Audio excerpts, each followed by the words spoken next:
काश्मीरी. अरे कमी वापर पण अस्सल वापर. MDH काश्मीरी लाल मिरची पावडर.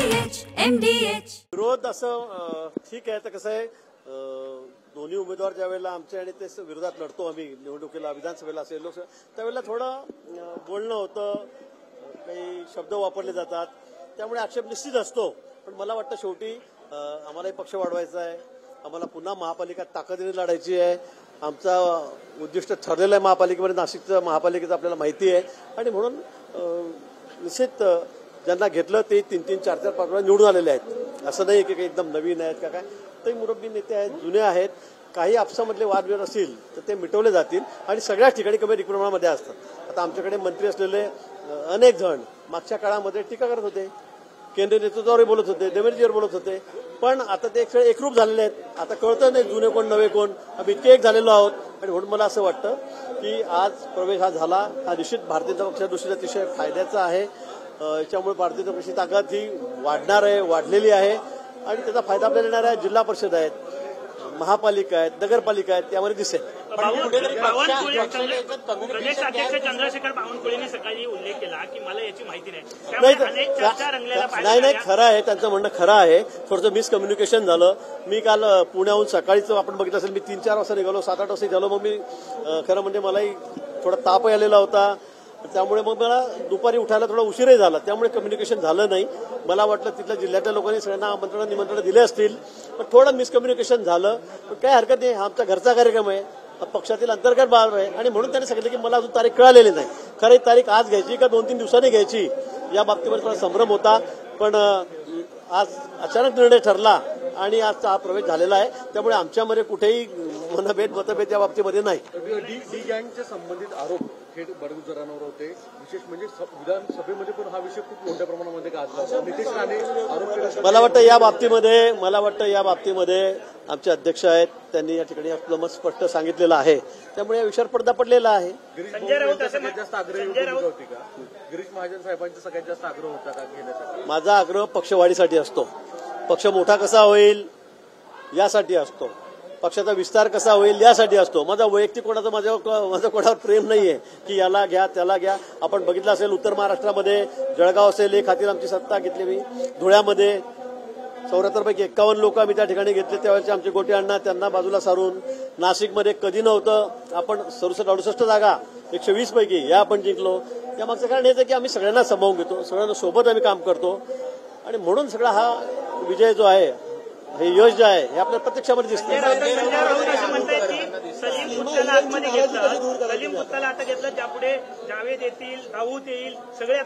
मला वाटतं आतापर्यंत तुमच्या सोबत ते होते तेव्हा काय झालं, तेव्हा तुम्हाला दिसलं नाही का? त्यावेळेला सगळं गोड वाटायचं. आता तुम्हाला सोडून ते आले म्हणून तुम्हाला सगळ्या गोष्टी आठवत आहेत. बावनकुळे साहेबांनी हे सांगितलं की ते तरी जेलमध्ये जाऊ, ते म्हणजे हे तर जेलमध्ये गेलेच नाही, याचा फक्त आरोप झाला. आपण तर किती दिवस, किती महिने, वर्षभर आपण जेलमध्ये जाऊन आलात. मग याला काही उत्तर आहे का? मला वाटतं आपापल्या सोयीने ते बोलत असतात. पण आता त्यांच्या या बोलण्यामुळे, ते पुन्हा सांगेल, त्यांच्या या वागण्यामुळे, बोलण्यामुळे आता उबाटामध्ये कोणी राहणार नाही पुढे. मी आधी सांगितलं 8 दिवसापूर्वी की पुढे बघा तुम्ही काय काय होतंय म्हणून. आता ते आपल्याला बघायला मिळतंय. अजूनही काही झालं नाही. अजूनही पुढच्या 8-15 दिवसामध्ये बघा, अजून उत्तर महाराष्ट्रामध्ये आपण बघा तुमच्यासोबत कोण राहतंय. आणि याचे सगळे जबाबदार मला वाटतं मी उद्धवजींनाही सांगितलं की बाबा यांना आवरा, नाहीतर हे काही खरं नाही, तुमचं काही खरं नाही. मी हे वारंवार सांगतोय. निश्चित आपण बघा, जळगावमध्ये बघा, धुळ्यामध्ये बघा, तुम्ही अजून पुन्हा नाशिकमध्ये बघा, नगरमध्ये बघा, खूप मोठे धक्के सगळे उभाटा गट असेल, पवार साहेबांचा गट असेल, काँग्रेस असेल, त्यांना सोसावे लागते. मी सांगितलं की सीमाताई आणि आज आपण ज्यांना घेतलं आमचे बडगुजर, हे त्यावेळेला विरोधात लढलेले होते, वादविवाद होते. अनेक वर्ष आले बडगुजर आमच्या विरोधातच आहेत.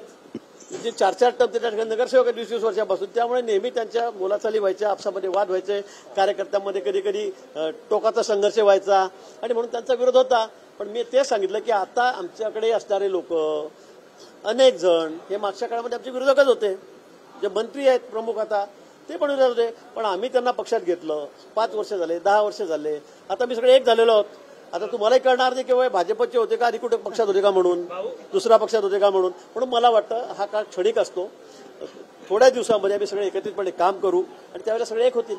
अनेक वेळा वेगवेगळे आरोप जे आहेत ते केले जातात आणि त्यानंतर भाजपमध्ये पक्षप्रवेश मिळतो. सुधाकर बडगुजर यांचं सुद्धा तसंच घडलेलं पाहायला मिळतं. विरोधक असं म्हणतात की भाजप कुठेतरी वॉशिंग मशीन आहे, आधी आरोप करतात आणि त्यानंतर धुवून साफ करून स्वतःच्या पक्षात घेतात.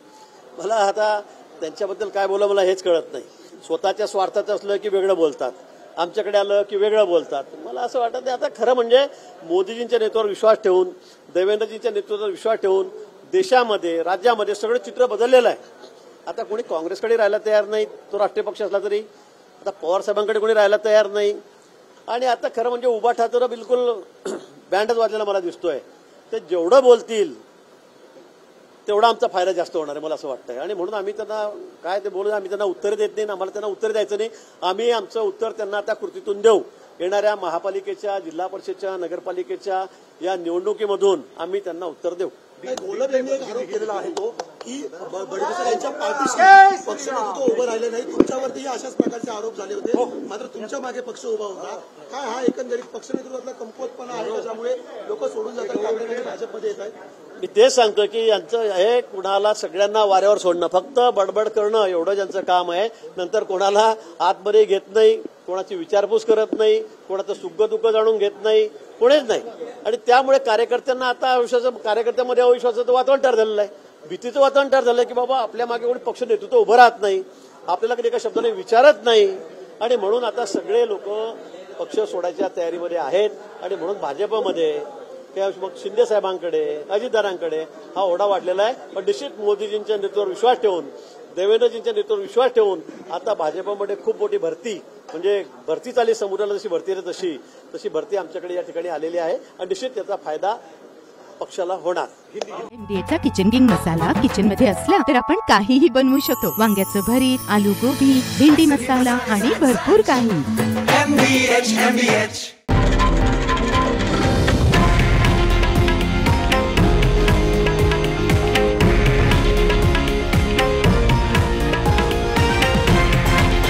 हे आहे देशातील नंबर 1 न्यूज नेटवर्क आणि आपण पाहत आहात TV9 मराठी, एकमेव.